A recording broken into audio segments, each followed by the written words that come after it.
I always thought betrayal would come from a stranger. Not from the man who promised to love me forever.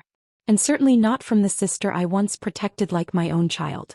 But betrayal, I've learned, doesn't come with warning signs. It doesn't knock. It crashes through the front door of your life wearing a familiar smile. And when it did, my name was Ava Moore and I was just a small-town girl with big dreams, engaged to a man I believed was my forever. It started like any other love story. I met Nathan Cross when I was 22. He wasn't rich or powerful then, just a young man with ambition in his eyes and a crooked smile that made my heart flutter. We met at a charity art auction I was volunteering at. He offered a bid on a painting I had curated, and when I told him he had excellent taste, he grinned and said, "I have a better eye for beautiful people than paintings." Cheesy? Yes. But it worked. Nathan was charming, intelligent, and attentive.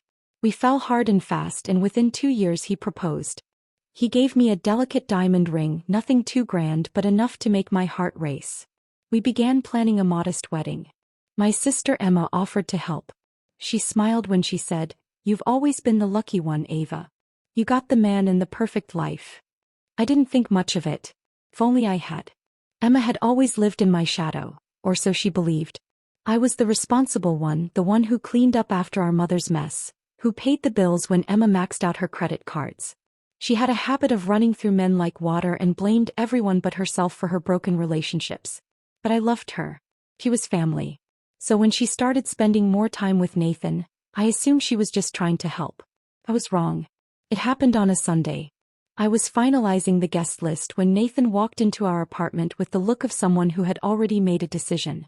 "Ava," he said, not meeting my eyes. "We need to talk." His words were clipped. My heart stuttered. "What's wrong?" He placed the engagement ring on the kitchen counter. "I can't marry you." I stared at it. At him. What are you talking about?" His voice was steady, rehearsed. "I don't think we're right for each other. I've fallen for someone else." Silence. And then, Emma stepped out from behind him, wearing his hoodie, looking at me with something between guilt and triumph in her eyes. "I didn't mean for it to happen," she said. I couldn't speak. My chest tightened so hard I thought I might pass out. My sister. The one I confided in about everything. The one I cried to about my insecurities, my wedding jitters, my dreams. She had been sleeping with my fiancé. Nathan didn't apologize. He just left, hand in hand with Emma, like I was nothing more than a temporary stop on the way to their version of happiness. I didn't cry that night. I couldn't. It wasn't sadness. It was numbness. Cold, suffocating numbness that wrapped around my bones like ice. The wedding was cancelled. My phone buzzed with half-hearted condolences. My mother told me to forgive them. Family sticks together. I ignored every call. Except one. "Miss Moore? This is Lila from Hawthorne Holdings. Mr. Roman Hawthorne would like to speak with you about the upcoming gallery event." Roman Hawthorne. Nathan's biggest competitor. The billionaire tech mogul known for being ruthless in business and reserved in life. He was sponsoring the art charity where I now worked as a junior curator.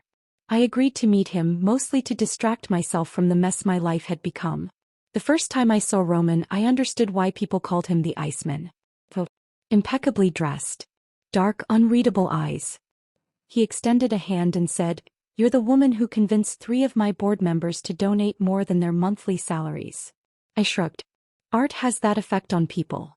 He smiled just barely. Roman wasn't the kind of man you flirted with. He was power in human form. Controlled. Dangerous in the way quiet storms are before they destroy cities. But he respected competence. And I was good at what I did. He offered me a promotion, lead coordinator for the charity's private art auction. It was the biggest event of the season. I knew Nathan and Emma would be there. I almost declined. But something inside me shifted. Let them see me. Let them see who I could become without them. I threw myself into work. The weeks blurred into one another. Roman's presence became more frequent. His sharp gaze following my movements, his brief nods of approval like currency. One night after a long meeting I found myself alone in his office. He walked in and paused. "You haven't asked for anything, Ava. Most people would have used this opportunity to climb higher." "I don't need handouts," I said, meeting his gaze. He studied me, then said, "Good. Because I don't offer them." Silence stretched between us. And then, they'll be at the auction, won't they? He didn't have to explain who they were.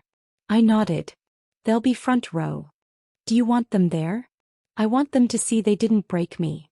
That was the first time Roman looked at me with something beyond indifference. Respect. The night of the auction arrived like a storm. I wore a silk black gown that hugged my curves. My hair was pinned back, my eyes lined with kohl. I looked nothing like the heartbroken woman they left behind.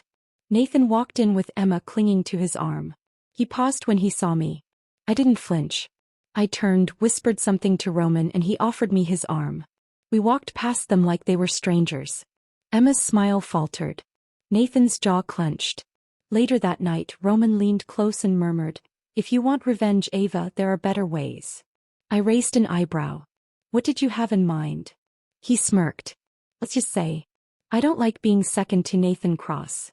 That night, as the city lights blinked outside his penthouse window, I made a choice. I would stop surviving and start calculating. There's a strange kind of silence that follows heartbreak. It's not peaceful or comforting. It's sharp, cold, like standing on the edge of a cliff with no wind, no noise, no movement. Just emptiness. That's where I lived for weeks. But somewhere in that silence I found something else too. Clarity. After the auction, Roman Hawthorne became a fixture in my life. Not in the way you'd expect. Not with flowers or flirtation, but with opportunity. He saw something in me. A spark maybe. Or perhaps he simply recognized a familiar darkness. One that people only gained after being betrayed by the ones they trusted most. Our professional relationship deepened quickly. Roman wasn't a man who trusted easily, but with me he began to delegate more responsibilities. I started sitting in on meetings, pitching ideas, and handling major art investments for his foundation. People noticed. So did Nathan. Especially when photos of me and Roman began circulating in tabloids. Pictured side by side at charity events, corporate galas, and gallery showings. I wasn't just the ex-fiancé of Nathan Cross anymore. I was the woman standing next to the most powerful man in the room. And God, did it burn them. One night, Roman invited me to dinner at his estate. It wasn't a date. At least I didn't think it was. The Hawthorne residence was a sleek fortress on the cliffs overlooking the city, glass, steel, and shadows. I wore a midnight blue dress. Simple. Elegant. When he opened the door, his eyes dropped to my neckline and then slowly lifted to meet mine. "You're early," he said. "You said 7. I like punctual people." Dinner was surprisingly intimate. No staff, no suits, no strategic conversations. Just wine, a beautifully cooked meal, and silence that wasn't awkward but charged.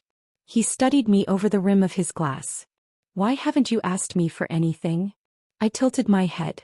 "Do you want me to ask you for something?" He smirked. "Most people want something from me." I leaned back, my fingers brushing the stem of my glass. "Maybe I'm not most people." His eyes lingered on me. "No, Ava. You're not." I didn't see it coming. Not then. But Roman was watching me. Closely. Carefully. And not just because I was useful. Because something in him, something buried deep, was starting to shift. So I kept my guard up. I'd been fooled by a charming face once before. I wouldn't make the same mistake twice. The next twist in the story came at a business gala for elite tech partners. Roman insisted I attend. "You'll represent the foundation," he said. "And yourself." It wasn't until I arrived in a black velvet gown that clung like a second skin that I saw them. Nathan and Emma. He wore a smug smile. She wore red, of course, and clutched his arm like a prize. Emma's eyes found mine first. They widened. I didn't flinch. Instead, I reached for Roman, whose arm was already extended. He leaned down and whispered, "Let's make this interesting." He brushed his lips against my cheek. The cameras flashed. Nathan's face turned to stone. Emma's smile twisted. "Perfect." Roman introduced me to everyone. Investors. Billionaires. Theos. And with every name he dropped, every hand I shook, Nathan's fury grew more visible. Later that night, as Roman stepped aside to take a call, Nathan cornered me at the bar. "You really upgraded, didn't you?" he sneered. I sipped my champagne. "You downgraded. But that's none of my business." He grabbed my wrist, too tightly. "Don't act like you're special, Ava. He'll get tired of you just like I did." I smiled sweetly. "You're right. He will get tired of me. But by then I'll already have everything I need. Nathan's eyes narrowed. What are you playing at? You should have asked yourself that before you slept with my sister. Emma appeared moments later, fake smile plastered on her face. Ava, she said, her voice laced with saccharine sweetness, you're looking different. Success does that, I replied. You should try it sometime. After that night, Roman made his intentions clear. I need a partner, he said. In business. In life. Someone I can trust. I blinked. Are you asking me to marry you? He didn't smile. Roman didn't do things halfway. I don't believe in dating games. I believe in strategy. We work well together. We understand power. And more importantly, he stepped closer. You don't flinch when people betray you. You rise. It wasn't the most romantic proposal in the world. But it was honest. And Roman Hawthorne didn't need a love story. He needed someone unshakable. So did I. And as cold as it might seem, marrying him wasn't just a step forward. It was checkmate. We were married 3 months later. No public ceremony. Just a signed document, a powerful press release, and a wedding band that sparkled like vengeance. Mrs. Ava Hawthorne. Billionaire's wife. And not just any billionaire. His billionaire rival. Emma and Nathan found out through a news article. I didn't need to call. The world did that for me. The headlines were merciless. Hawthorne marries art curator. Sources say strategic power move. From ex-fiancé to billionaire bride. Ava Moore's stunning rise. Emma called me the next day. He screamed. She cried. He demanded to know why. And all I said was, you chose to betray blood for a man. I chose to become someone you'll never touch again. Being Mrs. Ava Hawthorne came with a new world. Penthouse views. Private jets. Handshakes worth millions. But more than the luxury, it came with access. I was no longer the woman on the sidelines. I was in boardrooms. At strategy meetings. Roman didn't just bring me into his life, he brought me into his empire. And together we began to build something unstoppable. But while Roman handled the corporate warfare, I had my own plan in motion. Nathan had recently launched a startup. His so-called passion project. Emma bragged about it on social media like it was a rocket to the moon. Truth was, he was scraping by, begging investors for funding and slowly drowning under his own ego. Unfortunately for him, the biggest investor on his radar was none other than Hawthorne Capital Ventures. Roman knew my past with Nathan. Knew what he did to me. But we didn't need to talk about it. Because when I placed the file with Nathan's proposal on Roman's desk, he didn't say a word. He just handed it back with a signature. Proved. First I was stunned. You're funding him? Roman nodded. I'm giving him just enough rope. But to hang himself. We set up the meeting. Nathan walked into the Hawthorne offices looking like he owned the place. Cocky, overconfident, not realizing the game had already begun. He froze when he saw me sitting at the head of the table.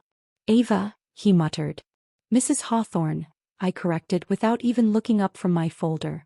His jaw tightened. What is this? Roman stepped in then, calm and cold. This is your final pitch meeting.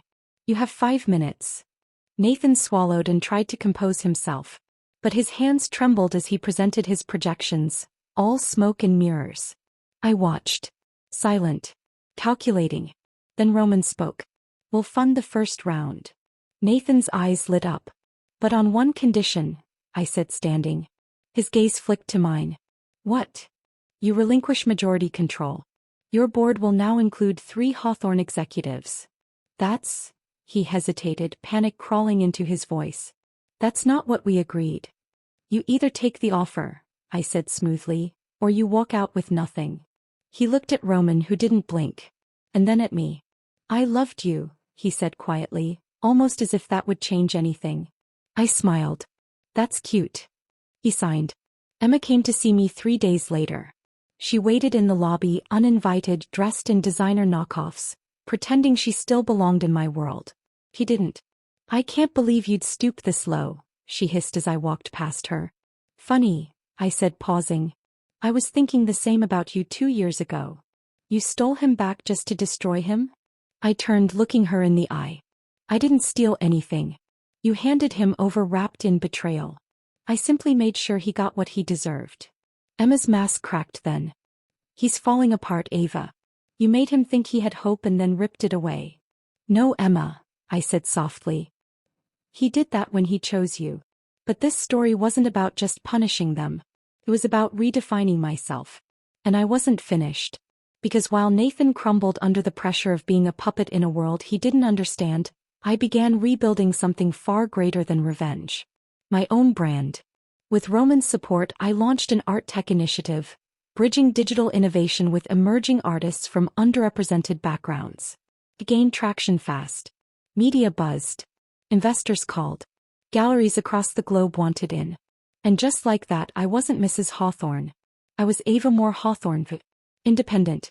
Respected. Feared. But power never comes without shadows. Nathan wasn't done trying to crawl his way back. One night, Roman and I attended a formal dinner with major partners. It was elegant, old-world wealth dripping from every corner. And yet, in the middle of it, Nathan appeared. Drunk. Desperate.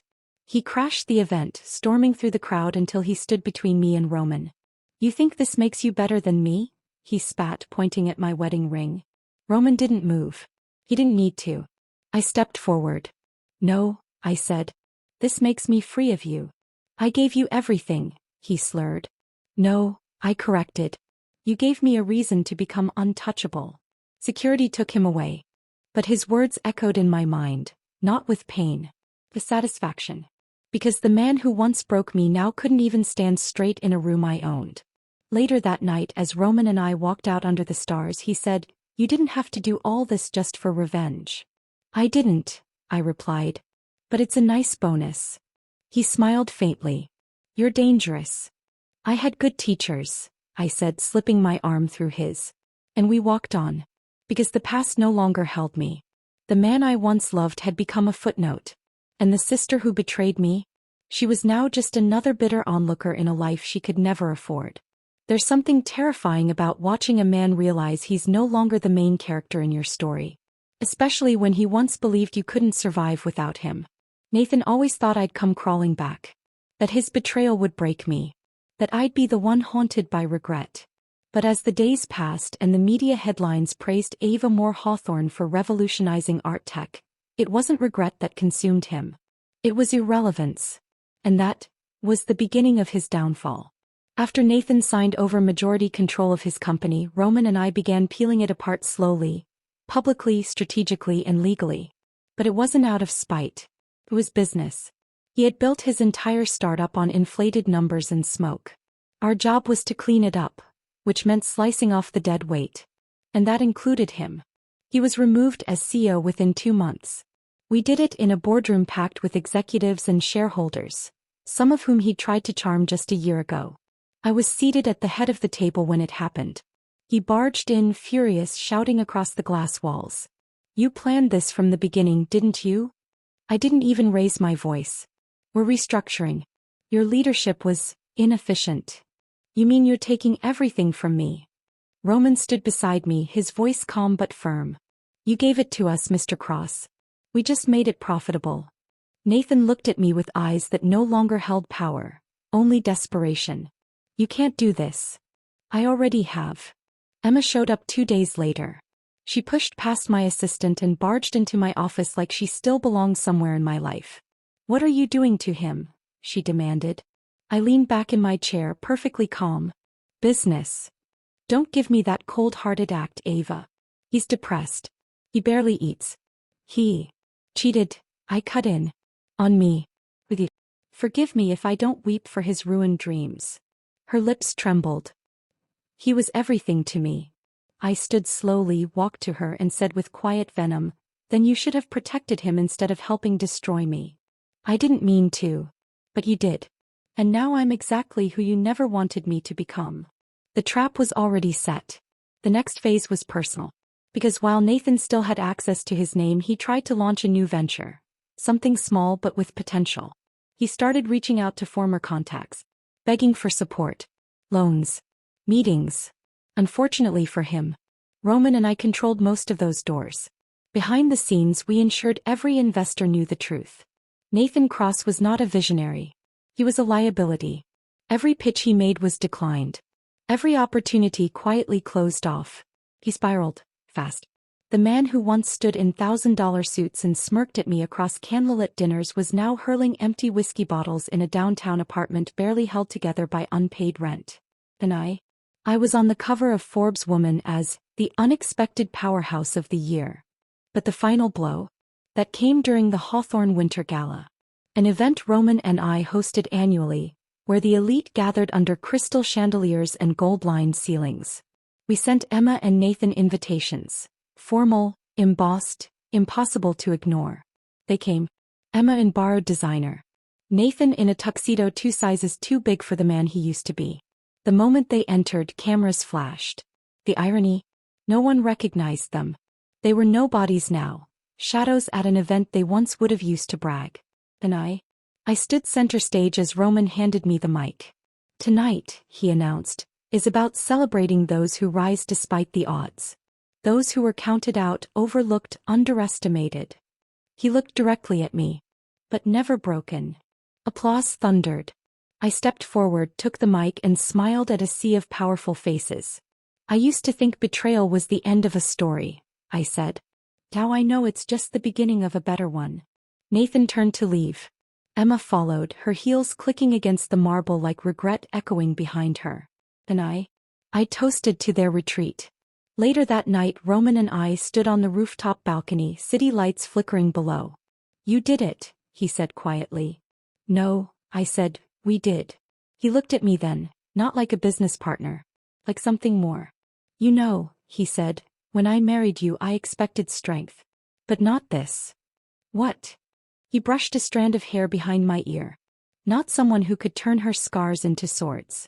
I didn't kiss him. Not yet. Because even though the war was over, the healing had just begun. But in that moment, with the wind curling around us and the past fading into nothing but a lesson, I realized something. I wasn't his ex. I wasn't her sister. I wasn't a victim. I was Ava Moore Hawthorne, the woman who burned quietly, until she became untouchable. It had been nearly a year since my name changed from Ava Moore to Ava Hawthorne. But the true transformation went deeper than a marriage license or a diamond band. I had built a brand, a legacy. And now, with the media at my doorstep, investors flooding our offices, and young women writing to me about how my journey inspired them, I knew something profound. I had become the woman I once needed. The final nail in Nathan's coffin came quietly. A leaked recording surfaced. Nathan drunkenly ranting about how Roman had stolen everything from him, including his property. He met me. I was his property apparently. The video went viral overnight. Investors who once pitted him severed ties. His last remaining startup deal collapsed within 48 hours.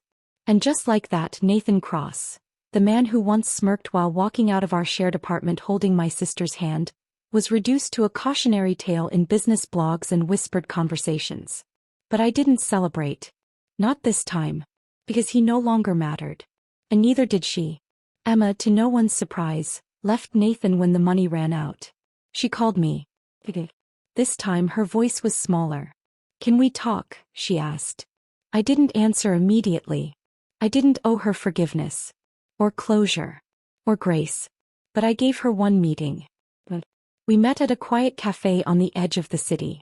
Neutral ground. She looked tired. Like all the shine she stole from others had finally dulled. I was jealous of you, she admitted, stirring a cold cup of tea. Always have been. I know. You always had light, she whispered. And I just wanted to feel what that was like. You didn't have to steal my life to find your own, Emma. Her eyes welled up. Do you hate me? I didn't blink. No. I outgrew you. Her lips parted like she wanted to say something else, but I stood. Whatever you're looking for, I hope you find it. But my life doesn't have a space for you anymore. And I walked away. Not angry. Not hurt. Just free. That night, Roman returned from a trip to Singapore, tired but smiling. We met on the rooftop where it had all begun. Our partnership, our quiet war, our strategic alliance that turned into something real. You handled the storm, he said, pulling me close. I am the storm, I teased. He chuckled. Yes, you are. He placed something in my hand then, a folded document. Confused, I opened it. It was a transfer of shares. 51% of Hawthorne Enterprises, he said. It's yours now. My chest tightened. Roman, what is this? You were never just my wife, Ava. You were my equal. Now the world knows it. I stared at him, speechless. He wasn't just giving me control. He was giving me everything. Respect. Power. Partnership. Love.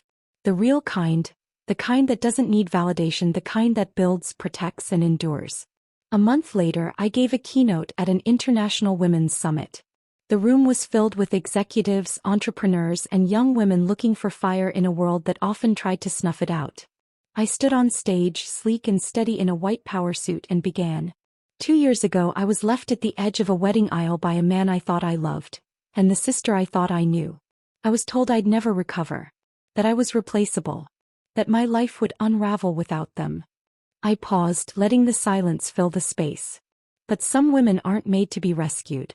Some women aren't broken by betrayal, they're built by it. Thunderous applause echoed through the auditorium. I smiled, not for show, but because it was real. That night, I stood on the balcony of my penthouse, Roman's arm around my waist, the skyline blinking like a silent audience to everything I had conquered. I thought of the girl I used to be. The one who cried in silence after betrayal. The one who questioned her worth. The one who almost believed she wasn't enough. She was gone. Replaced by a woman who didn't just survive. She owned her story. The end.